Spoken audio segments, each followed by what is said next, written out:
அதிகாரம் 1வது வசனம், 2வது வசனம், 3வது வசனத்தை வாசிக்கலாம்.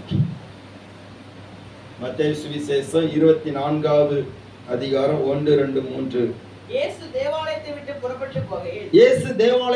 புறப்பட்டு போகையில் அவருடைய சீஷர்கள் தேவாலயத்தின் கட்டடங்களை அவருக்கு காண்பிக்க அவரிடத்தில் வந்தார்கள். இயேசு அவர்களை நோக்கி, இவைகளை எல்லாம் பார்க்கிறீர்களே, இவ்விடத்தில் ஒரு கல்லில் ஆதபடிக்கு எல்லாம் இடிக்கப்பட்டு போகும் என்று மெய்யாகவே உங்களுக்கு சொல்லுகிறேன் என்றார். பின்பு அவர் ஒலிவ மலை மேல் உட்கார்ந்திருக்கையில் சீஷர்கள் அவரிடத்தில் தனித்து வந்து, இவைகள் எப்பொழுது சம்பவிக்கும்? உம்முடைய வருகைக்கும் உலகத்தின் முடிவுக்கும் அடையாளம் என்ன? எங்களுக்கு சொல்ல வேண்டும் என்றார்கள். அல்லேலூயா. கர்த்தருடைய பரிசுத்த நாமம் மகிமைப்படுவதாக. இயேசு தேவாலயத்தை விட்டு புறப்பட்டு போகையில் அங்கே நடந்த காரியத்தை நம்ம பார்க்கிறோம். அங்கே அவரோடு கூட வந்த சீஷர்கள் எல்லாரும் எருசலேமில் உள்ள தேவாலயத்தினுடைய அந்த அலங்காரத்தையும் அதனுடைய உறுதி தன்மைகளையும் அந்த கற்களுடைய தன்மைகளையும் மிகவும் விவரித்து சொல்லும்படியாக இயேசுவிடத்தில் வருகிறார்கள். அல்லேலூயா. நல்லா கவனிங்க. ஸ்தோத்திரம். அந்த எருசலேமிலே தேவாலயம் இருக்கிறது. ஆனால் இவர்கள் கலிலேயரை சேர்ந்தவர்கள், கலிலேயா பட்டணத்தை சேர்ந்தவர்கள். இவர்கள் அந்த கலிலேயா அந்த கடற்கரையிலே மீன் பிடிக்கிறவர்களாக இருந்தார்கள், பல தொழில்கள் செய்கிறவர்களாக இருந்தார்கள். எருசலேமிலே தேவாலயம் இருந்தாலும் அதிகமாக அங்கே போய் பார்ப்பதற்கான வாய்ப்புகள் அநேக நேரத்தில் இவர்களுக்கு கிடைப்பதில்லை. ஏனென்று சொன்னால் அங்கே ஸ்தோத்திரம் பரிசேயர்கள், சதிசேயர்கள், வேதபாரர்கள், பிரதான ஆசாரியர்கள், உயர்மட்ட ஜனங்கள் தான் அதிகமாக போவார்கள். ஸ்தோத்திரம்.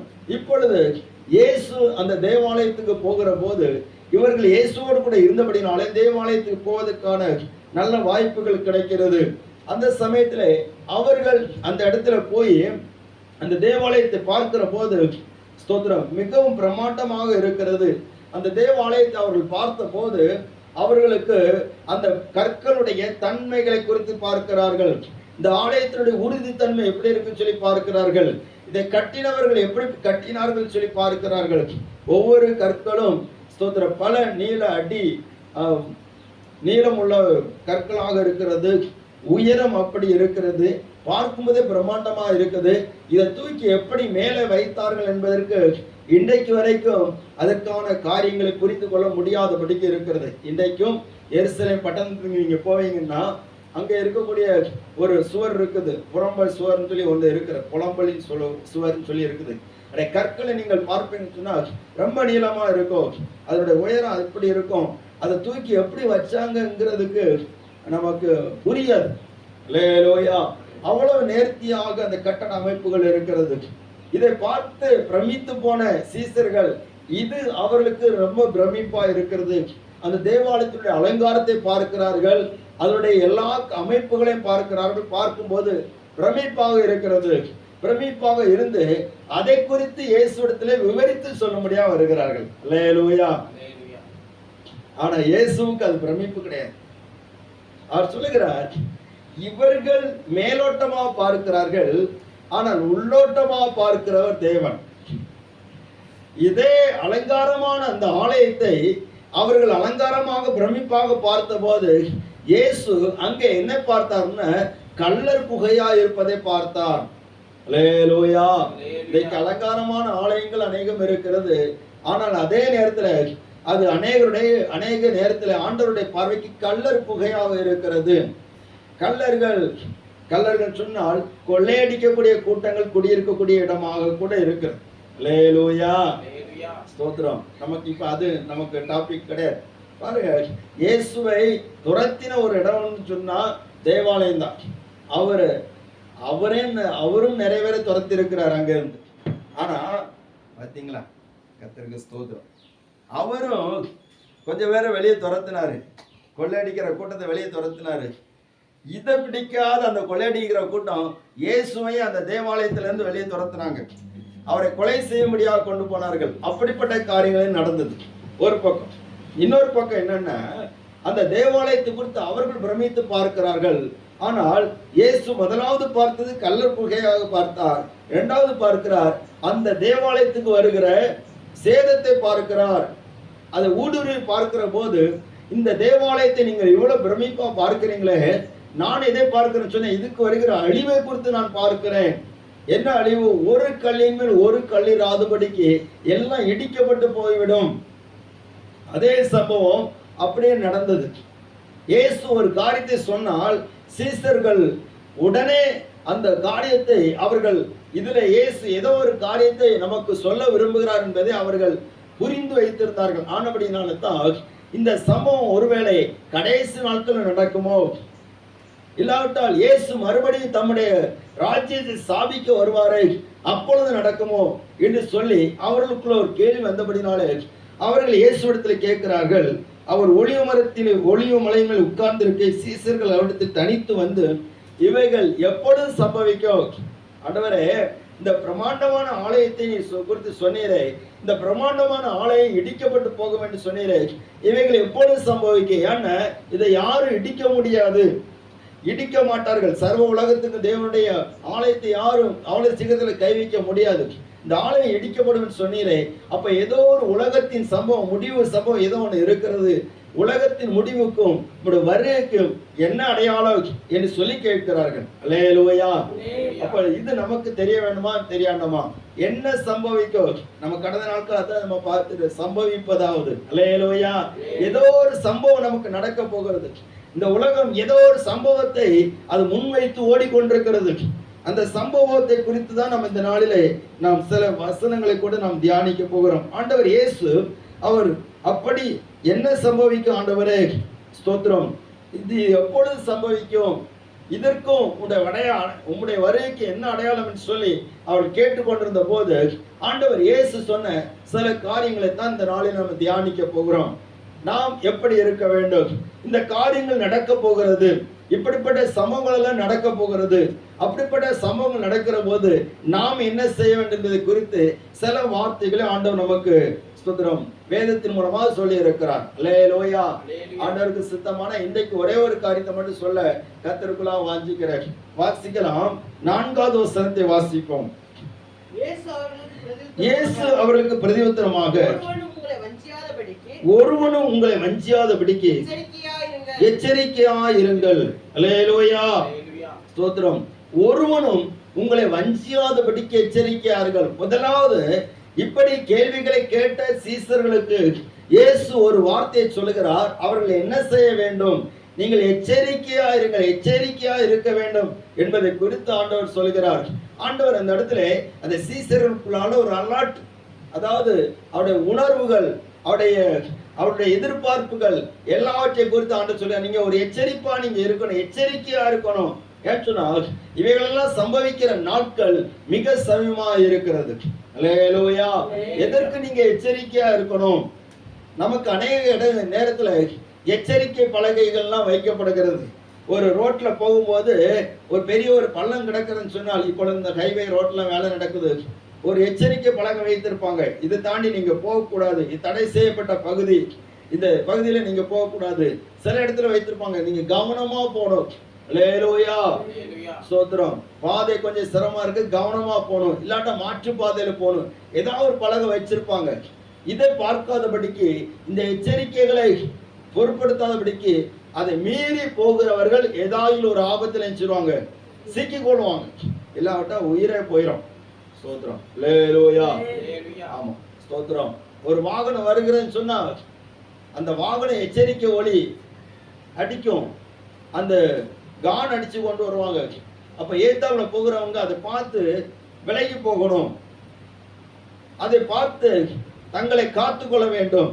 அதான் ஆண்டவர் சொல்கிறாரு, நீங்கள் வஞ்சிக்கப்படாதபடிக்கு, ஒருவனும் உங்களை வஞ்சாதபடிக்கு எச்சரிக்கையா இருங்கள் என்று சொல்லி ஆண்டவர் சொல்லுகிறார்.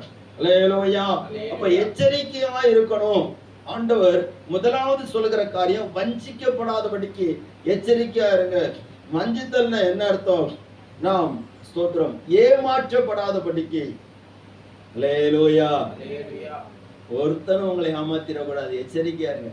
இந்த ஆண்டவர் இந்த சம்பவத்தை சொல்லும் போது இந்த 24வது அதிகாரம், மத்தேயு 24வது அதிகாரம், மார்க் 13வது அதிகாரம், லூக்கா 21வது அதிகாரம், இந்த 3 புஸ்தகங்களிலும் சுவிசேஷங்களிலும் சொல்லுகிற போது அவர் சில காரியங்களை குறித்து எச்சரிக்கையா இருக்கும்படியா சொல்லி இருக்கிறார்.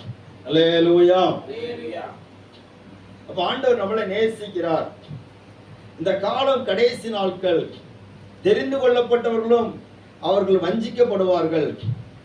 அப்படின்னா தெரிந்து கொள்ளப்பட்டாங்கன்னா ரட்சிக்கப்பட்டவங்க, ஞானஸ்நானம் பெற்றவங்க, அபிஷேகம் பெற்றவங்க, அல்லேலூயா, ஊழியமும் செய்கிறவர்கள் கூட வஞ்சிக்கப்படுகிற நாட்களாக இருக்கிறது. இயேசு இந்த வார்த்தைகளை யார்கிட்ட சொன்னார்னா சீசர்களிடத்தில் சொன்னார். இப்ப நீங்க வஞ்சிக்கப்படாதபடிக்கு எச்சரிக்கையா இருங்கள் சொல்லி இருக்கிறார். லூக்கா சுவிசேஷம் 21வது அதிகாரம் 8வது வசனத்தை பார்க்கிற போது அங்கே சில காரியங்களை நம்ம அறிந்து கொள்ள முடிகிறது.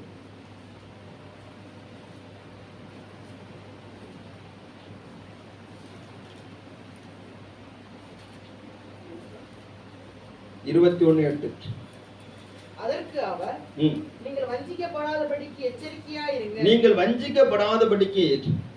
எச்சரிக்கையா இருங்கள்.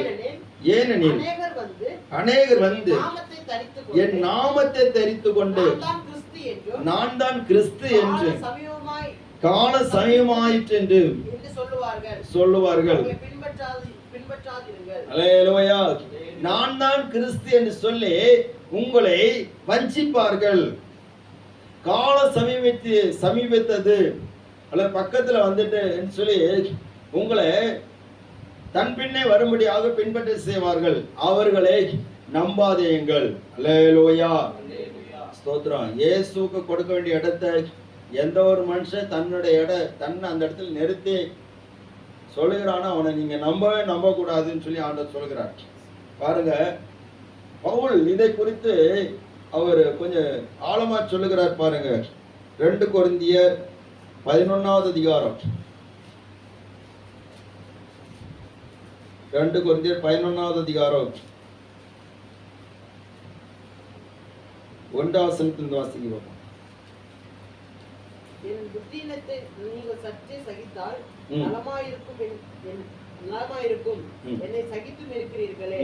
நான் உங்களை கற்புள்ள கன்னிகையாக கிறிஸ்து என்னும் ஒரே புருஷனுக்கு ஒப்பு கொடுக்க நியமித்தபடியால் உங்களுக்காக தேவ வைராக்கியம் கொண்டிருக்கிறேன். ஆகிலும் சர்ப்பமானது தன்னுடைய தந்திரத்தினாலே ஏவாளை வஞ்சித்தது போல உங்கள் மனதும் கிறிஸ்துவை பற்றிய உண்மை நின்று விலகும்படி கெடுக்கப்படுமா என்று பயந்திருக்கிறேன். எப்படி எனில் உங்களிடத்தில் வருகிறவன் நாங்கள் பிரசங்கியார வேறொரு இயேசுவை பிரசங்கித்தானால் அல்லது நீங்கள் பெற்றிராத வேறொரு ஆவியையும்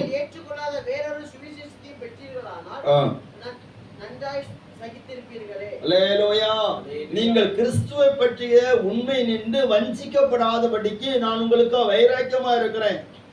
எப்படின்னு சொன்னா, ஸ்தோத்திரம், ஆண்டவர் தம்முடைய சாயலாகவும், எல்லாரும் கவனிக்கணும், தம்முடைய சாயலாகவும் ரூபத்தின்படியும் சிருஷ்டித்து அவர் ஏதேன் தோட்டம் என்கிற ஒரு நல்ல ஒரு தோட்டத்திலே எந்த குறையும் இல்லாதபடிக்கு வைத்திருந்த ஆதாமும் ஏவாளும் அவர்களுக்கு வந்த முதல் சோதனை என்னன்னா வஞ்சிக்கிற ஒரு சோதனை. பிசாசனவன் தன்னுடைய தந்திரத்தினாலே ஏவாளை வஞ்சித்தான் சொல்லப்பட்டிருக்கிறது.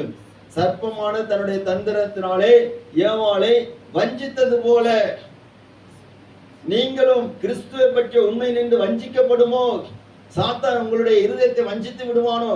எல்லாரும் கவனிங்க. அல்லேலூயா. பிள்ளைங்களாம் கவனிக்கணும், எல்லாரும் கவனிக்கிறேன் தயவு செய்து. ஸ்தோத்திரம். கிறிஸ்துவை பற்றி உண்மை நின்று வஞ்சிக்கப்படுவோன்னு சொல்லி நான் பயந்திருக்கிறேன், நான் வைராக்கியமா இருக்கிறேன்னு சொல்றாரு. ஏன் சொன்னா, ஸ்தோத்திரம், எப்படி எனில் உங்களிடத்தில் வருகிறவன் நாங்கள் பிரசங்கியாத வேறொரு இயேசுவை பிரசங்கித்தானால். அப்போ கிறிஸ்துவை பற்றி உண்மை நின்று எப்படி வஞ்சிக்கப்படுகிறாங்கன்னா, நமக்காக சிலுவையில் அறையப்பட்ட கர்த்தராகிய இயேசு கிறிஸ்து இருக்கிறார். ஆனால் இவர்கள் பிரசங்கம் பண்ணுகிற இயேசு வேற இயேசு. அல்லேலூயா. வேறொரு இயேசு உண்டுமா? நிறைய பேர் சிலுவையில் அறையப்பட்ட இயேசுவை பின்பற்றுவதற்கு பதிலாக வேறொரு இயேசுவை பின்பற்றிட்டு இருக்கிறாங்க, வேறொரு கிறிஸ்துவை பின்பற்றி கொண்டிருக்கிறாங்க. அல்லேலூயா. வேறு கிறிஸ்தவர்கள் தான், ஆனால் பின்பற்றுகிறது வேற. அல்லேலூயா. வேறு வேதக்காரர்கள், ஆனால் பின்பற்றுகிறது வேற. ஸ்தோத்திரம். இஸ்ரவேல் ஜனங்கள் கானான் தேசத்திலிருந்து புறப்பட்டு வருகிற போது சீனாய் வனாந்தரத்திலே அவர்கள் தங்கியிருந்தார்கள். அந்த தங்கியிருந்த நேரத்திலே அவர்கள் செய்தது கன்றுக்குட்டி, பொன்னினால் செய்யப்பட்ட கன்றுக்குட்டி. செய்தது யாரு? ஆரோன். அவங்க என்ன சொன்னாங்கன்னா, இஸ்ரவேலரே, உங்களை எகிப்திலிருந்து கொண்டு வந்த தெய்வங்கள் இவைகளே. பண்டிகை கொண்டாடப்படுகிறது யாருக்கு சொன்னா, கன்றுக்குட்டிக்கு. பெயர் என்ன பேர் தெரியுமா? கர்த்தருக்கு. அந்த வசனத்தை வாசிப்பீங்களா கொஞ்சம்? யாத்திரா 32வது அதிகாரம். ஸ்தோத்திரம். 3 பேர் புயல் மாதிரி உட்கார்ந்து இருக்கிறாங்க. அந்த 3 பேர்ல யாரோ ஒரு ஆள் வாசிக்க போறாங்க. 32வது அதிகாரம். யாத்திராகமம் 32வது அதிகாரம் 5 வசனம். ஆரோன் அதை பார்த்து அதற்கு முன்பாக ஒரு பலிபீடத்தை கட்டி, இது சொல்றது யாருதான்? ஆரோன். அது கன்றுக்குட்டியே செய்து கொடுத்துட்டாரு. அடுத்த அதை எடுத்து நிறுத்திட்டு அதுக்கு முன்னாடி ஒரு பலிபீடத்தை உண்டாக்குறாரு. கன்றுக்குட்டி செய்தாரு 1, 2வது பலிபீடத்தை உண்டாக்குனார் 2, 3வது என்ன சொல்றாரு? கர்த்தருக்கு பண்டிகை. அல்லேலூயா. இந்த 3 காரியமே ஆண்டவருக்கு ரொம்ப பிடிக்காது. அப்பவே ஆரோனத்துக்கு மாத்திருப்பாரு, கிருபையினால தப்பு வச்சார். அல்லேலூயா. வணங்கினவனுக்கு அவ்வளவு அடி விழுந்துன்னா செய்தவனுக்கு எவ்வளவு பெரிய அடி விழும். புரியுதா உங்களுக்கு? அல்லேலூயா. ஸ்தோத்திரம். அப்பவே ஆண்டவர் ஏதோ ஒரு இரக்கத்தினால கிருபையினால ஆரோனை தப்ப விட்டார். இல்லாட்ட அன்னைக்கு ஆரோன் காளி. ஸ்தோத்திரம். பாருங்க, இந்த இடத்துல பார்க்கும்போது செய்தது கன்றுக்குட்டி, கட்டினது பலிபீடம். பண்டிகை யாருக்கு? கர்த்தருக்கு. மேல் பூச்சி கர்த்தருக்கு பண்டிகை, ஆனா உள்ளால இருக்கிறதெல்லாம் வேற. இன்றைக்கு அநேகர் வஞ்சிக்கப்பட்டு கொண்டிருக்கிறார்கள், தங்களை தாங்களே ஏமாற்றி கொண்டிருக்கிறார்கள். ஸ்தோத்திரம். சிலுவையில் அறையப்பட்டு ஜீவனை கொடுத்த இயேசுவை பின்பற்றுவதற்கு பதிலாக வேற இயேசுவை பின்பற்றி கொண்டிருக்கிறார்கள். ஸ்தோத்திரம். அந்த இயேசுவை அவர்கள் அறிந்து கொள்ளாமல், ரட்சிப்பு கொடுக்கிற இயேசுவை அறிந்து கொள்ளாமல், ஸ்தோத்திரம், தங்களுடைய ஆடம்பரத்துக்காகவும் தங்களுடைய ஆஸ்திக்காகவும் தேவைகளுக்காகவும், ஸ்தோத்திரம், நமக்கு ஏதோ ஒரு ஆதாய பொருளாக இருக்கக்கூடிய இயேசுவை தேடிக்கொண்டிருக்கிறார்கள். அல்லேலூயா.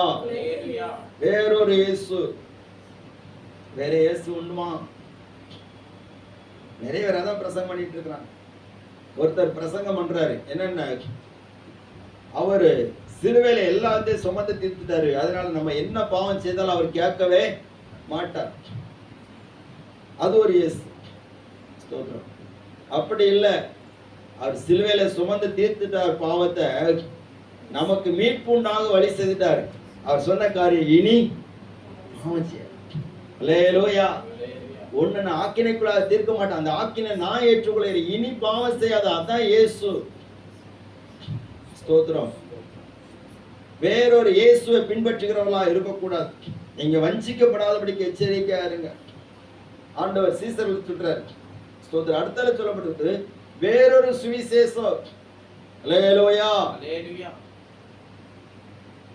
நீங்க பெற்றுக்கொள்கிற வசனம் தான் உங்களுக்கு சுவிசேஷம். இந்த வேத வசனம் தான் உங்களுக்கு வசனம், சுவிசேஷம்.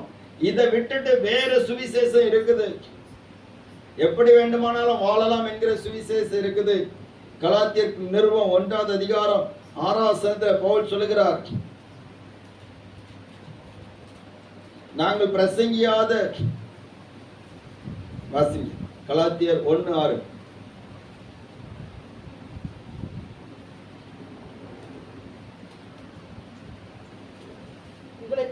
கிருபையினாலே அழைத்தவரை நீங்கள் இவ்வளவு சீக்கிரமாய் விட்டு வேறொரு சுவிசேஷத்துக்கு திரும்புகிறதை குறித்து ஆச்சரியப்படுகிறேன். வேறொரு சுவிசேஷம் இல்லையே. இல்லையே.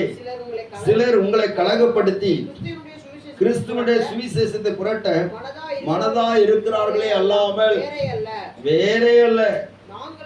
நாங்கள் உங்களுக்கு பிரசங்கித்த சுவிசேஷத்தை அல்லாமல் நாங்களாவது வானத்திலிருந்து ஒரு தூதன் இறங்கி சொன்னாலாவது பிரசங்கித்தால் அல்லேலூயா. பவுல் சொல்ல, நாங்க பிரசங்கித்த இந்த சுவிசேஷத்தை அல்லாம வேற சுவிசேஷத்தை எவனா சொல்லிட்டான்னு சொன்னா, வானத்திலிருந்து தூதனை இறங்கி வந்தாலும் சரி, அவன் சபிக்கப்பட்டவன். ஒரு ஆள் எழுதி சொல்லுங்க பார்ப்போம். அல்லேலூயா. அவ்வளவு உறுதித்தன்மை. இன்னைக்கு எதுக்கு நம்ம சர்ச்சைக்கு போறோம்? எதுக்கு இயேசுவை பின்பற்றோம்? கல்லறைக்காகவா? இல்ல, நித்திய ஜீவனை பெற்றுக் கொள்வதற்காக. அல்லேலூயா. இது கடைசி நாட்கள், எச்சரிக்கையா இருக்கணும். வேறொரு இயேசுவை நமக்குள்ள புகுத்துவதற்கு பிசாசு ரொம்ப முயற்சிக்கிறான். வேறொரு மனிதனை பின்பற்றும்படியாக அநேக ஊழியர்களும் கூட கவனிங்க. அல்லேலூயா. இயேசுவுக்கு நேரா ஜனங்களை நடத்துக்கு பதிலாட்டு தங்களுக்கு நேரம் நடத்துகிற அநேக ஊழியர்கள் இருக்கிறார்கள். ஸ்தோத்திரம். ஆண்டவர் சொல்ல, நீ எச்சரிக்கையாயிரு.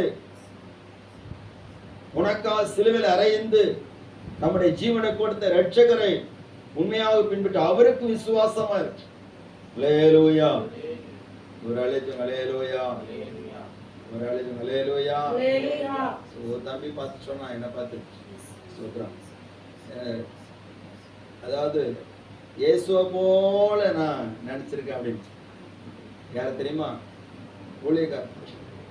இயேசுவை போல நினைச்சே நல்லதுதான். அல்லேலூயா. இயேசுவாட்டு மாத்திரக்கூடாது. இயேசுவாட்டு மாத்திரக்கூடாது. யாரையும் கடவுள் ஆக்கிறாரு. எந்த மனுஷனையும் கடவுள் ஆக்கிடக்கூடாது. அல்லேலூயா. அதுதான் நமக்கு பிரச்சனையா போகுது. பாருங்க, அடுத்தல சுவிசேஷம். நமக்கு என்ன சுவிசேஷம் பிரசங்கிக்கப்படுகிறது? மனம் திருமண ஞானஸ்நானம் எடுக்கணும், மனம் திருமண ஞானஸ்நானம் எடுக்கணும், அபிஷேகம் பெறணும். அல்லேலூயா. சபை கூடி வருதலை விட்டு விடக்கூடாது. இப்படிப்பட்ட வார்த்தைகள் உங்களுக்கு சொல்லப்படுது. ஒவ்வொரு நாளும் இந்த வசனத்தை நம்ம படிக்க படிக்க இந்த வசனம் நம்மளை பரிசுத்தமாக்கிட்டே இருக்கும். அநேக துருபதேசங்கள்லாம் வருது. சாத்தானுடைய உபதேசங்கள்லாம் வருகிறது. 1 தீமோத்தேயு புஸ்தகம் 4வது அதிகாரம் 1வது வசனம் சொல்லப்பட்டிருக்கிறது. வாசிங்க. 1 தீமோத்தேயு 4:1.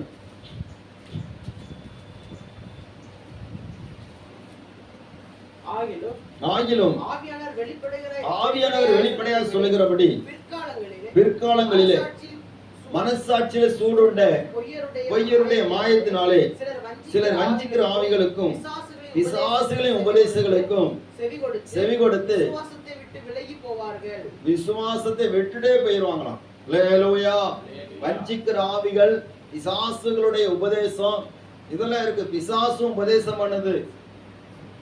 எத்தனை உபதேசம் வருது இன்னைக்கு. உபதேசத்துக்கு பஞ்சமே கிடையாது. வேத வசனத்துக்கு மாறாக பல உபதேச காரியங்கள் வருகிறது. உபதேச சட்டங்கள் வருகிறது. சில இடத்துல ஞானஸ்நானமே கிடையாது. அல்லேலூயா. அது ஆண்டவருக்கு பிரியமில்லாத காரியம். ஒருத்தர் எனக்கு வண்டியில ஏறினார். அவர்கிட்ட கேட்டேன், ஐயா நீங்க ஞானஸ்நானம்லாம் கொடுக்க மாட்டீங்களா அப்படின்னு. பாஸ்டர், அதை பத்தி பேசுன்னு எனக்கு சபையில இடம் கிடையாது. அல்லேலூயா. ஆமா. ஆனா நாங்க நிறைய பேர் மறைமுகமா ஞானஸ்நானம் எடுத்திருக்கோம். இப்ப நாங்க மறைமுகமா பரலோகத்துக்கு போயிடுவோம். மற்றவங்களை எங்க போட்டு? பாதாளத்துக்கு போட்டு. ஸ்தோத்திரம். அறிக்கை பண்ண முடியல. சில உபதேச கட்டுப்பாடுகள் அவங்களை அதிலிருந்து வெளியே வர முடியாதபடிக்கு தடுத்து வைத்திருக்கிறது. நாங்கள் உங்களுக்கு பிரசங்கிக்கிற சுவிசேஷத்தை அல்லாமல் வேறொரு சுவிசேஷம் உங்களுக்கு கிடைக்குமானால் நீங்கள் வஞ்சிக்கப்பட்டவர்களாக மாறிவிடுவீர்கள். உங்களை நீங்களே வஞ்சிக்க கூடாது. அல்லேலூயா. வேறொரு இயேசு கிடையாது. வேறொரு சுவிசேஷம் கிடையாது. எப்பவுமே ஸ்தோத்திரம் நமக்கு சிலுவை பாடுகள் நிச்சயமாக உண்டு. ஒரு அழைச்சமா வைப்போம். ஒருவன் என்னை பின்பற்றி வர விரும்பினால் தன்னைத்தான் வெறுத்து, அகஸ்டிஜமுக்கு அவங்க அழகா ஒரு வார்த்தை, ஒரு பிரசங்கம், சிலுவை இல்லாத இயேசுவா. அல்லேலூயா. இதை சொல்லலாமா? சிலுவை இல்லாத கிறிஸ்தவனா கேட்கலாமா? அப்படி அல்லேலூயா. கிறிஸ்தவன் சொன்னாலே அவனுக்கு என்ன உண்டு? சிலுவை உண்டு. இயேசு எதற்காக இந்த உலகத்தில் வந்தார்? சிலுவை சுமப்பதற்காகத்தான் வந்தார். அல்லேலூயா. அவர் சுமந்த சிலுவை வந்து நமக்காக. ஆனா நம்ம சுமக்கிற சிலுவை எதுக்கு சொன்னா நம்ம இன்னும் ஆயத்தப்படுத்துவதற்காக. அல்லேலூயா. சோதரன் இந்த உலகத்தை வெறுப்பதற்காக, இந்த உலகத்தை மேல் நமக்கு வெறுப்பு வருவதற்காக நமக்கு சிலுவை கிடைக்குது. பவுல் சொல்கிறார் கலாத்தியர் 6வது அதிகாரம் 14வது வசனம். கிறிஸ்து இயேசுவின் சிலுவை நானும் நம்முடைய கர்த்தராகிய இயேசு கிறிஸ்துவின் சிலுவை குறித்து அல்லாமல் மேன்மை பாராட்டாதிருப்பேனாக. அவரால் உலகம் எனக்கு சிலுவையில் அறையுண்டு இருக்கிறது. அல்லேலூயா. சரி கவனிங்க, நான் வேறு ஒன்றை குறித்து மேன்மை பாராட்டாதிருப்பேனாக. எப்படி? சிலுவை குறித்து அவர் எப்படி மேன்மை பாராட்டுகிறார்? நம்ம எப்படி மேன்மை பாராட்டோம்? சொல்லுங்க பார்ப்போம். ரெண்டுக்கு இருக்க வித்தியாசம் நானே சொல்றேன். நீங்க எல்லாரும் உங்களை ஏதோ ஒரு பிரச்சனை மாட்டி விட்ட மாதிரி இருக்கும். கவனிங்க, அன்னைக்கு அவர் சிலுவையை எப்படி அதை குறித்து மேன்மை பாராட்டினார்னா, தனக்கு வருகிற பாடுகள், வேதனைகள், கஷ்டங்கள் அதை வைத்து நான் சிலுவை குறித்து மேன்மை பாராட்டுகிறேன்னு சொன்னார். ஆனா இன்னைக்கு அப்படி இல்லை. எல்லாம் சின்னதா செய்து கழுத்துல தொங்க விட்டுட்டு மேன்மை பாராட்டுறோம். அல்லேலூயா. இது உங்களுக்கு பிடிக்காதுன்னு எனக்கு தெரியும். ஸ்தோத்திரம். சின்னதா கழுத்துல தொங்க விட்டுட்டு நானும் என்ன சுமக்கிறேன், இப்படியா சுமக்க சொன்னாரு? அல்லேலூயா. இது எந்த சிலுவை? இது இயேசு சொன்ன சிலுவையா? இது ஆடம்பரத்தின் சிலுவை அல்லவா? இது ஆசையின் சிலுவை அல்லவா?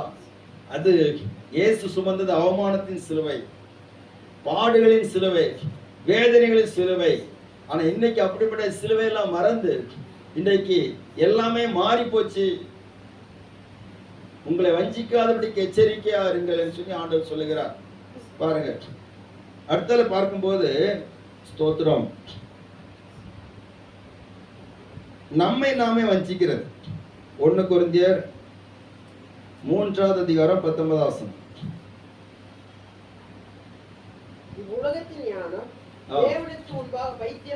உலகத்தின் ஞானம் தேவனுக்கு முன்பாக பைத்தியமா இருக்கிறது.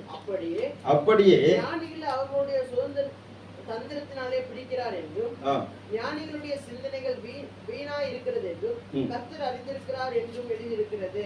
அல்லேலூயா. ஸ்தோத்திரம். கர்த்தருடைய நாமம் மகிமைப்படுவதாக.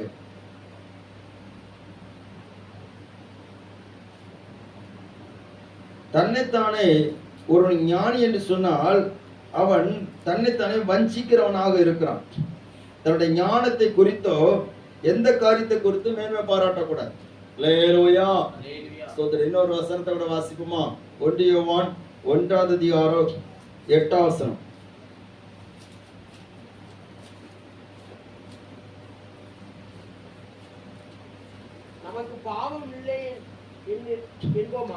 நமக்கு பாவம் இல்லை என்று சொல்வோமானால் நம்மை நாமே வஞ்சிக்கிறவர்களாய் இருப்போம். சத்தியம் நமக்குள்ள இராது. பாருங்க, நமக்குள்ளே பாவம் இல்லைன்னு சொல்லியாச்சுன்னா, நான் எந்த பாவமே பண்ணல, யாருக்குமே நான் எந்த தப்புமே பண்ணல அப்படின்னு நம்மளை நாமே சொல்லிட்டே இருந்து சொன்னா நம்மளை வஞ்சித்துட்டு இருக்கிறோம். அல்லேலூயா. அப்ப நித்தம் நான் பாவின்னு சொல்லலாமா? நான் பாவம் இல்லைன்னு சொல்லியாச்சுன்னா வஞ்சிக்கிறவர்களா இருக்கிறோம். அப்ப நித்தம் நான் பாவின்னு சொல்லலாமா? அப்படியெல்லாம் அந்த அர்த்தம். பாருங்க, நமக்குள்ள அந்த பாவத்தை இயேசு சிலுவையிலே சுமந்து தீர்த்தார் என்பதை அறிக்கையிடுவது அந்த வார்த்தை. அல்லேலூயா.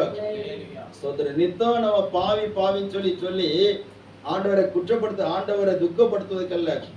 பாவியா இருந்த என்னை இயேசு பரிசுத்தமாக்கி இருக்கிறார் என்கிறத நம்ம அறிக்கை எடுக்கிறது. நம்முடைய வாழ்க்கையில அப்படிப்பட்ட ஒரு நிலைமை வரும்போது நம்ம எது செய்தாலும், ஒரு சின்ன தவறு செய்தாலும் அது நமக்கு ஒரு இருதயத்துல குத்தும். நம்ம இயேசுவை ஏற்றுக்கொள்றதுக்கு முன்னாடி எந்த தப்பு பண்ணினாலும் நமக்கு என்ன செய்யாது, பாதிக்காது. அல்லேலூயா. முழு பூசணிக்காய் மொத்தமா விழுங்கினாலும் நமக்கு திகட்டவே செய்யாது. ஆனா எப்ப இயேசு வருகிறாரோ அப்பொழுது ஒரு சின்ன தவறு வந்தாலும், சின்ன பொய் சொன்னாலும், சின்ன திருட்டு களவு பண்ணினாலும் நம்முடைய இருதயம் என்ன செய்யுது, பாதிக்கும். அல்லேலூயா. இன்னைக்கு அநேகர் தங்களை தாங்களே பெரிய பரிசுத்தவான்களை போல எண்ணிக்கொண்டிருக்கிறாங்க. நம்மளை பரிசுத்தமாக்குறவர் தேவன் தான். ஸ்தோத்திரம். நம்முடைய வாழ்க்கையில இருக்கக்கூடிய நம்முடைய ஜென்ம சுபாவங்கள், தேவனுக்கு பிரியமில்லாத காரியங்கள், அவைகள் நம்ம என்ன இருக்குன்னு சொல்லி ஆராய்ந்து பார்த்து அவைகளை விட்டு நம்ம வெளியே வரணும். நம்மை நாமே வஞ்சிக்கிறவங்களா இருக்கக்கூடாது.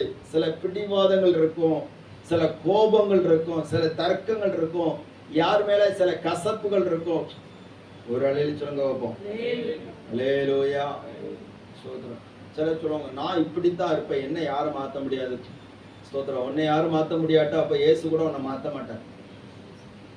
புரியுதா உங்களுக்கு? அல்லேலூயா. ஒரு அலையில அல்லேலூயா. இயேசு உங்களை மாற்ற மாட்டார்னு என்ன அர்த்தம்? மர்வமாக்க மாட்டார். நீயாட்டே இரு, நானாட்டே இருந்துக்கிறேன். அப்போ நம்முடைய வாழ்க்கையில நம்ம நாம வஞ்சிக்கிறவங்களா இருக்கக்கூடாது. நீ வஞ்சிக்கப்படாதபடிக்கு எச்சரிக்கையா இருக்கு. உன் சுவாவமே உன்னை வஞ்சித்திடக்கூடாது, உன் பாவமே உன்னை வஞ்சித்திடக்கூடாது.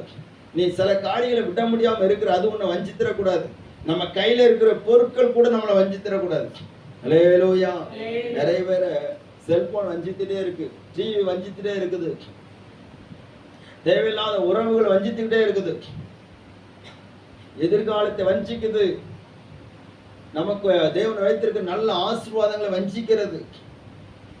அதுக்கு நம்ம எச்சரிக்கையா இருக்கணும். ஏன்னா கடைசி நாட்கள் இயேசுவின் வருகைக்கு உலகத்தின் முடிவுக்குள்ள அடையாளம் தான் இது. இயேசு சொல்லுகிறார், உலகத்தின் முடிவுக்கு அவருடைய வருகைக்கு உள்ள அடையாளம் நீங்கள் உங்களை வஞ்சிக்காதபடிக்கு எச்சரிக்கையாருங்க.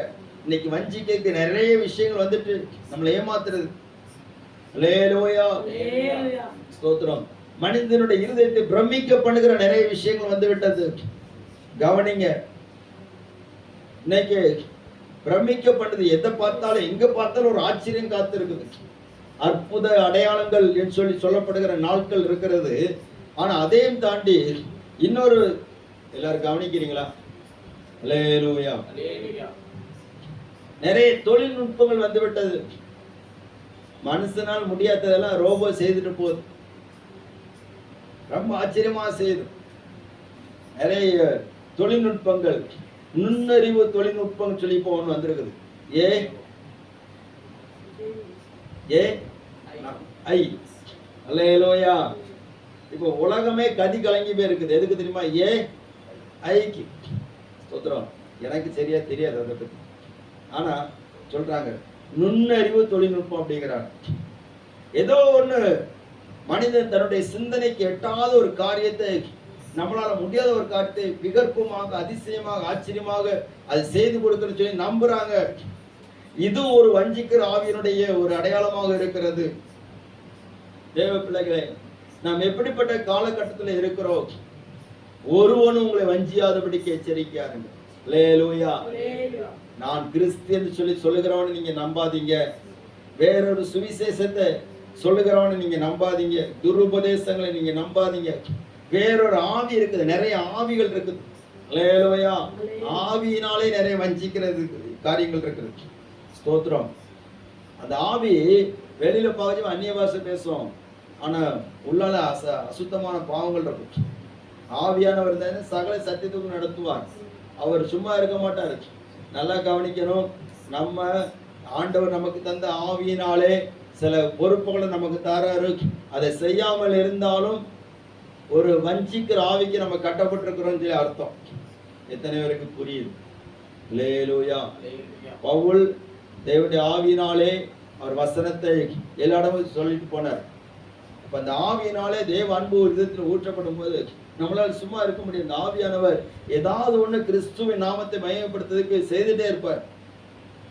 அப்போ வேறொரு ஆவியை நீங்க பார்த்து நீங்க வஞ்சிக்கப்பட்டாதீங்க அப்படிங்கிற அர்த்தல.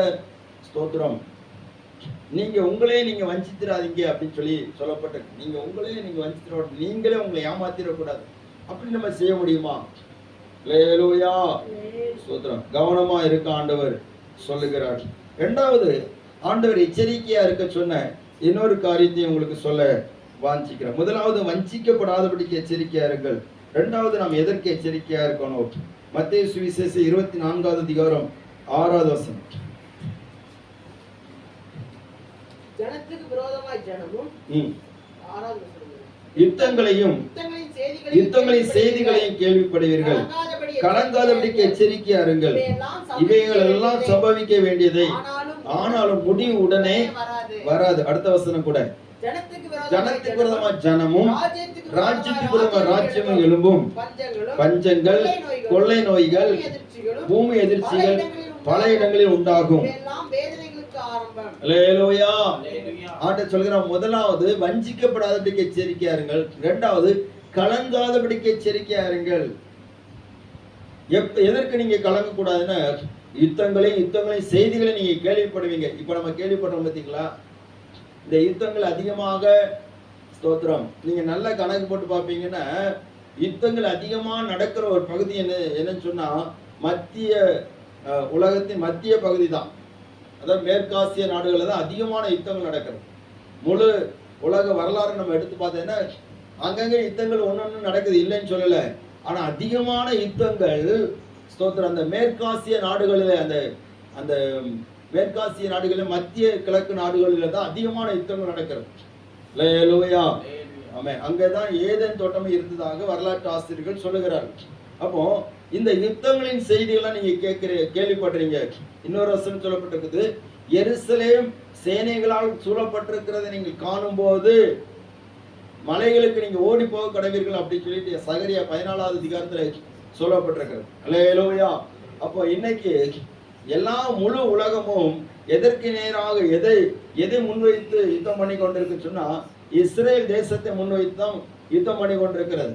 பாருங்க, இப்போ இஸ்ரேல் தேசத்துக்கு சப்போர்ட் பண்ணுகிற சில நாடுகள் இருக்கிறது. ஆனால் இதே இஸ்ரேல் தேசத்துக்கு எதிராக யுத்தம் அதிகமாக முழு உலகமும் யுத்தம் பண்ணுகிற நாட்கள் வரப்போகிறது. அல்லேலூயா, அல்லேலூயா. யுத்தங்களின் செய்திகளை நம்ம கேட்கிறோம். எத்தனை பேர் கேட்கறீங்க? ஒரு அல்லேலூயா சொல்லுங்க வைப்போம். சத்தம் அல்லேலூயா. ஒரு ஒரு ஒரு விஷயம் சொல்லட்டா, பயந்துடக்கூடாது. சொல்றேன், திடீர்னு இங்க ஒரு குண்டு விழுந்து வச்சுக்கோங்களேன், எத்தனை பேர் அமைதியா இருப்பீங்க? எத்தனை ஆசைப்படும்? எங்க மாமி மட்டும் தான் அமைதியா இருக்கு, மீதெல்லாம் அல்லேலூயா, சோதனை. அவங்க மட்டும்தான் கை தூக்குறாங்க, சோதனை. அல்லேலூயா. சரி, கவனிங்க. அப்போ யுத்தங்களின் செய்திகளை நீங்க கேட்பீங்க. அந்த யுத்த இடத்துல இருக்கிறவங்க அமைதியா இருப்பாங்களா? மனசு திக்கிட்டு இருக்கும், தூக்கமே வராது. ராத்திரி படுத்தா கூட என்ன வராது? தூக்கம் வராது. ஆனா நமக்கு பிரசங்கம் கேட்கும்போது வருதுலாம், அது ஆச்சரியம் தான். ஏன்னா யுத்தம் நமக்கு வரல. அல்லேலூயா, அல்லேலூயா, ஸ்தோத்திரம். யுத்தங்களின் செய்திகளையும் கேள்விப்படுவீங்க. கலங்காதபடிக்கு எச்சரிக்கையா இருங்க. சரி, நான் சொல்ல வந்த காரியம் சொல்றேன். அதாவது அந்த யுத்தங்கள் நம்மளை எப்படி பாதிக்கும்? பாதிக்குதா இல்லையா? பாதிக்கும். அங்கதானே நடக்குன்னு சொல்லி நம்ம அமைதியா இருக்க முடியல. ஏன்னு சொன்னா அங்க யுத்தம் ஓஞ்சாதான் சோதர கேஸ் கிடைக்கும். கேஸ் கிடைச்சாதான் காலையில மழையில நனையாம சமையல் பண்ண முடியும். இல்லாட்டா மழையில நனைஞ்சு சமையல் பண்ணணும், வெயில்ல காஞ்சி சமையல் பண்ணணும். என்னெல்லாம் பாதிக்கும் வச்சிங்களா? நேற்றைக்கு கடையில் உள்ள சிலிண்டர்லாம் ரேட்டை கூட்டிட்டாங்க. 3000க்கு மேலே போயாச்சு. ஸ்தோத்திரம். கடைக்காரங்கள்லாம் ரொம்ப கலங்கி போய் இருக்கிறாங்க. ஆனால் ஆண்டவர் நமக்கு சொல்றாரு, நீ கலங்காதபடிக்கு எச்சரிக்கை. இதெல்லாம் உன்னை கலங்க பண்ணக்கூடாது. எவ்வளோ காரியங்கள் நீ கேள்விப்பட்ட. ஜனத்துக்கு விரோதமா ஜனம் எழும்புகிறது, ஸ்தோத்திரம். ராஜ்யத்துக்கு விரோதமா ராஜ்யம் எழும்புகிறது. இதெல்லாம் நமக்கு நம்ம கண் கூட பார்க்குற. இதெல்லாம் நம்மளை கலங்க பண்ணுகிற வார்த்தை அல்ல, சம்பவங்கள் கிடையாது. நாம் இன்னும் எச்சரிக்கையா இருக்க வேண்டிய சம்பவங்கள். அல்லேலூயா. அல்லேலூயா. ஆண்டவருடைய வருகை ரொம்ப சமீபம். இந்த யுத்தங்கள் எல்லாம் எதை சொல்லுகிறதா? இயேசு வரப்போகிறார். ஏன் பாருங்க, இந்த யுத்தங்கள் எல்லாம் சமாதானப்படுத்துறதுக்கு உலக நாடுகள் எவ்வளவு முயற்சி பண்றாங்க. ஆனா ஒருத்தராலே முடியல. ஆனா ஒருத்தன் வருவான். அவன் வந்து சமாதானம் சொல்ல சமாதானப்படுத்துற மாதிரி வருவான். யாரு? அந்தி கிறிஸ்து வருவான். அவன் வந்து சொல்லுவான் சமாதானப்படுத்துற மாதிரி, நீ சண்டை போடாத, நீ சண்டை போடாத, நீ சண்டை போடாத அப்படின்ட்டு எல்லா பிரச்சனையும் சால்வ் ஆக்கிடுவான். அந்த ஒருத்தனுக்கு வேண்டிதான் காத்துட்டு இருக்கு முழு உலகம். அதனால தான் நீங்க வஞ்சிக்கப்படாதபடிக்கு எச்சரிக்கையாருங்கன்னு சொல்லி சொன்னார். அல்லேலூயா. அதை குறித்து நான் நிறைய எக்ஸ்பிளைன் பண்ணிருப்பேன், டைம் இல்லை. ஸ்தோத்திரம். அந்தி கிறிஸ்து தன்னைத்தானே கடவுள் என்று சொல்லி, தலைவன் என்று சொல்லி, கிறிஸ்து என்று சொல்லி, நான் தான் உலகத்தை மீட்க வந்த ரட்சகர் என்று சொல்லி தன்னைத்தானே உயர்த்தி அநேகரை வஞ்சிப்பான், அநேக தேசங்களை வஞ்சிப்பான். அடுத்தால யுத்தங்களையும் செய்திகள் நம்ம கேள்விப்படுறோம். இதுல வந்து நம்முடைய இருதயம் கலங்கக்கூடாது. இதெல்லாம் வேதனைகளுக்கு ஆரம்பம் என்று சொல்லி உணர்ந்தவர்களாக நம்ம ஆண்டவர் சொல்லி இருக்கிறார். யோவான் எழுதின சுவிசேஷம் 14வது அதிகாரம் 1 வசனம் சொல்லப்பட்டிருக்கிறது. உங்கள் இருதயம் கலங்காதிருப்பதாக தேவனிடத்தில் விசுவாசமா இருங்கள், என்னிடத்திலும் விசுவாசமா இருங்கள். அல்லேலூயா. ஸ்தோத்திரம். இன்னொரு வசனம் மார்க்கு சுவிசேஷம் 13வது அதிகாரம் 7 வசனம்.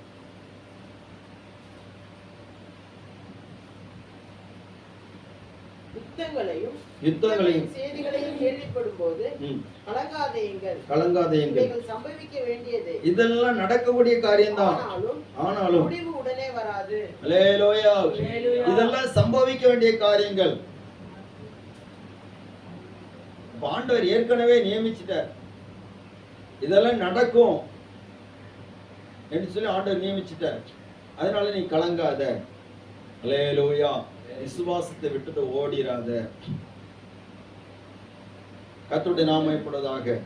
2 தெசலோனிக்கேயர் புத்தகம் 2வது அதிகாரம் 2வது வசனம்.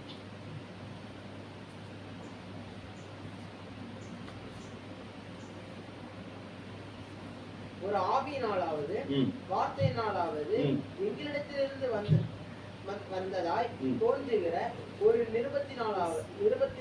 நிருபத்தினாலாவது கிறிஸ்துவினுடைய நாள் சமீபமா இருக்கிறதற்காக சொல்லப்பட்டால் உடனே சஞ்சலப்படாமலும் கலங்காமலும் இருங்கள். அல்லேலூயா. அந்த நாள் வந்துட்டு அப்படி சொல்லி எவனா சொன்னாச்சுன்னா அதை நீங்க கேட்டுட்டு சஞ்சலப்படாதீங்க.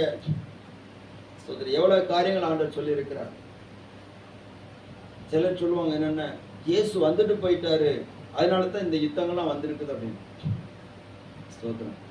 சொல்றாங்களா? சில டிவிகளோட அப்படி பிரசங்கம் பண்றாங்க. என்னென்ன, இயேசு வந்துட்டு போயிட்டாரு, அவருடைய வருகைக்கு பிறகுதான் இவ்வளவு சம்பவங்கள் நடந்துட்டு இருக்கு அப்படின்னு. இல்ல, அவர் வந்தாச்சுன்னா சபை இருக்காது, சர்ச்சில் ஆராதனை நடக்காது.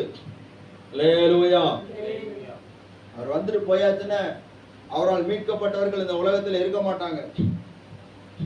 அவரால் கிறிஸ்துவுக்குள் மரித்தவர்கள் எல்லாரும் முதலாவது எழுந்திருப்பார்கள். அவங்கெல்லாம் போயிருப்பாங்க.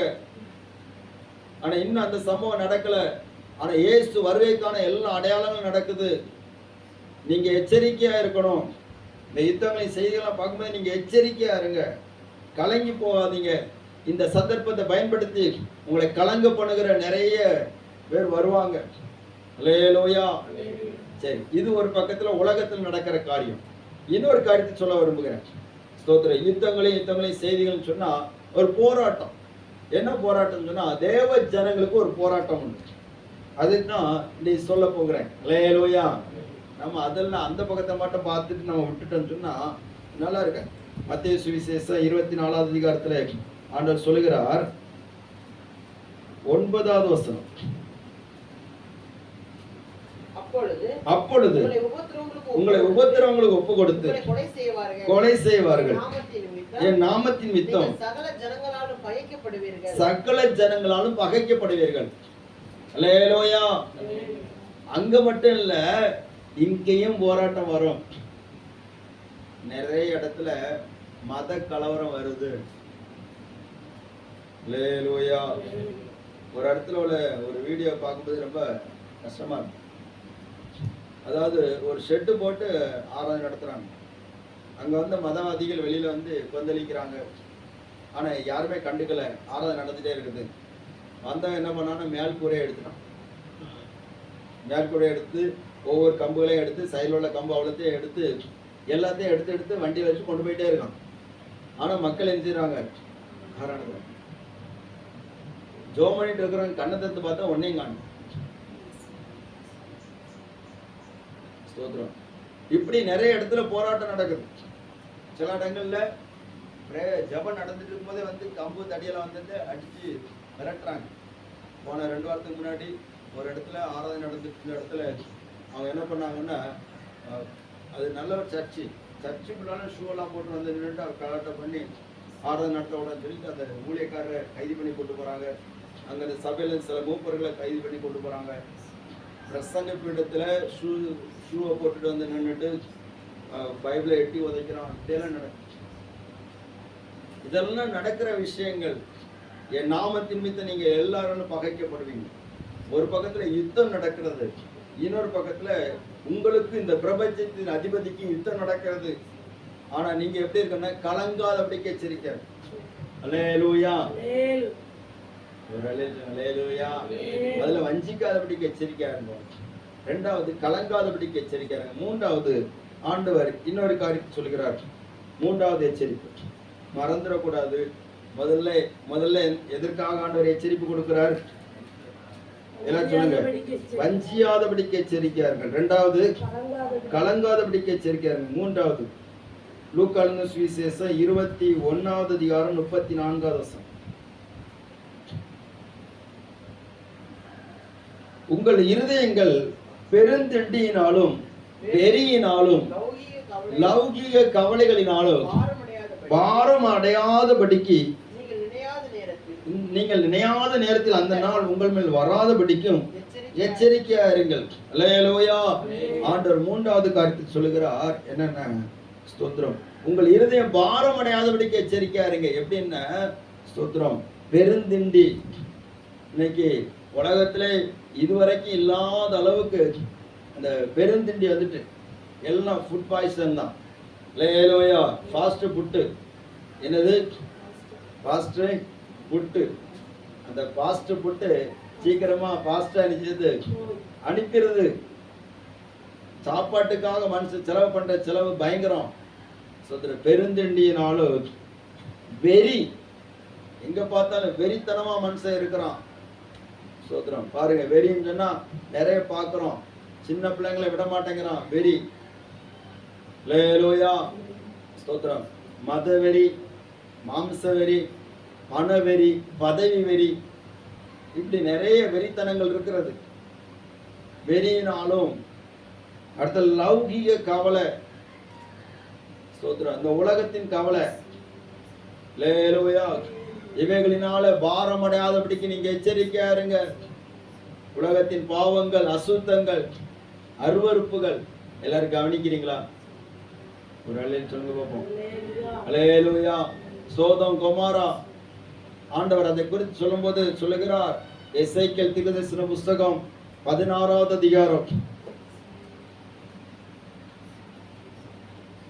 வசனத்தை எடுங்க எல்லாரும். எசேக்கியேல் 16வது அதிகாரம்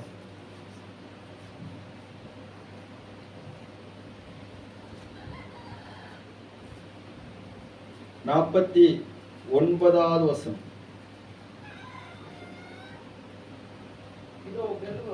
கர்வமும் ஆகார திரட்சியும் நிர்விசாரமான சாங்கோபாகமும் ஆகிய இவைகளை அக்கிரமம் இவைகள்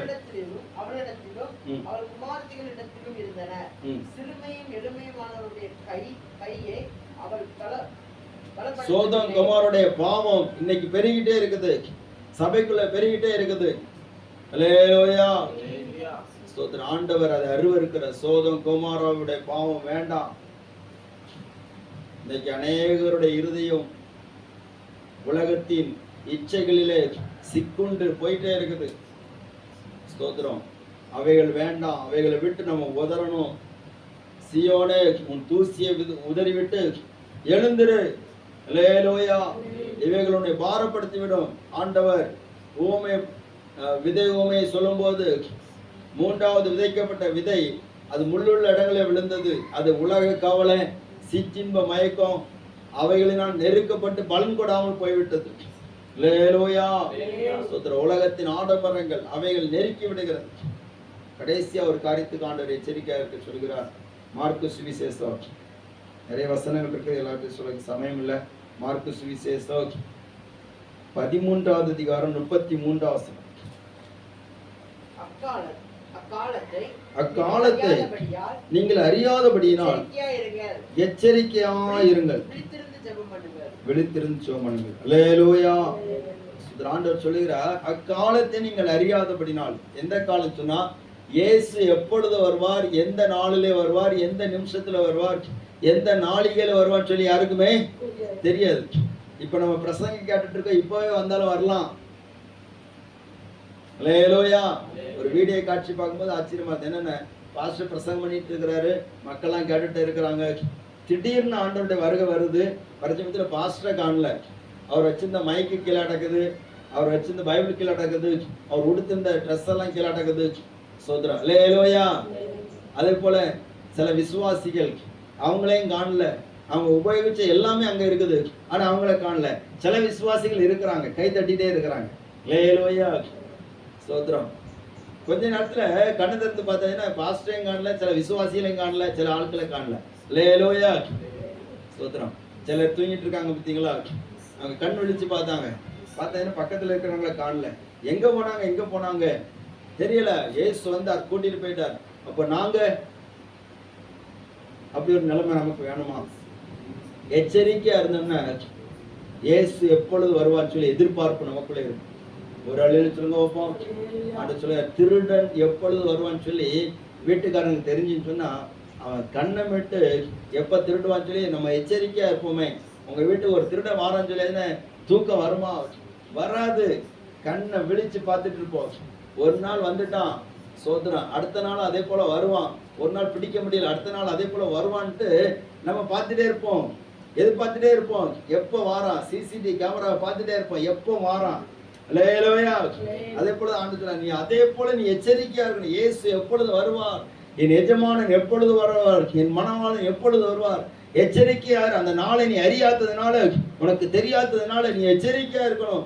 அந்த நாளை இதா ஒருவரை தவிர வேறு ஒருவரும் அறியார். அல்லேலூயா. குமாரனும் அறியார் என்று சொல்லப்பட்டது. பரலோகத்தின் தீர்மானம் எப்போ அங்கு தீர்மானிக்கப்பட்டது, அப்பொழுதுதான் யாரும் அறிந்து கொள்வார்கள்.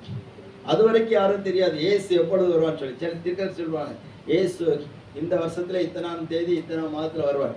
ஒன்னு நடக்காது. அல்லேலூயா. சொன்னவங்க எல்லாம் போயிட்டாங்க, ஆனா இயேசு இன்னும் வரல. ஆனா இயேசு வருகிற நாள் யாருக்கு தெரியாது. அந்த நாளை குறித்து எச்சரிக்கையா இருக்கணும். தேவ பிள்ளைகள் 2 காரியத்தில் எச்சரிக்கணும். ஒண்ணு மரணத்தை குறித்து எச்சரிக்கையா இருக்கணும், இன்னொன்னு இயேசுவின் வருகை. இந்த 2 காரியத்தை குறித்து எச்சரிக்கையா இருக்கணும். ஏன்னா மரணமும் எப்போ வேணாலும் சம்பவிக்கலாம், இயேசுவின் வருகை எப்பனாலும் நடக்கலாம்.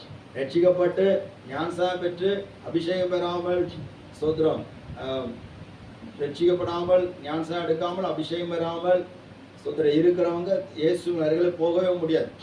சோத்ரம், அவங்க எத்தனை வருஷம் விசுவாசியா இருந்தாலும் சரி, எத்தனை வருஷம் கிறிஸ்தவங்களா இருந்தாலும் சரி, எச்சரிக்கையா இருக்க ஆண்டவர் சொல்கிறார். அல்லேலூயா. ஒரு அல்லேலூயா. நம்ம எல்லாரும் எழுந்து நிற்போமா? ஆண்டவர் சொல்கிறார், நான் சொல்லிய இந்த வார்த்தைகளை கேட்டு அவைகளின்படி செய்கிறவன் எவனோ அவன் தன் வீட்டை கண்மலையின் மேல் கட்டின புத்தியுள்ள மனுஷனுக்கு ஒப்பிடப்படுவான். பெருங்காற்று வீசியது, பெருமழை வந்தது. ஸ்தோத்திரம். பெருமழை வந்து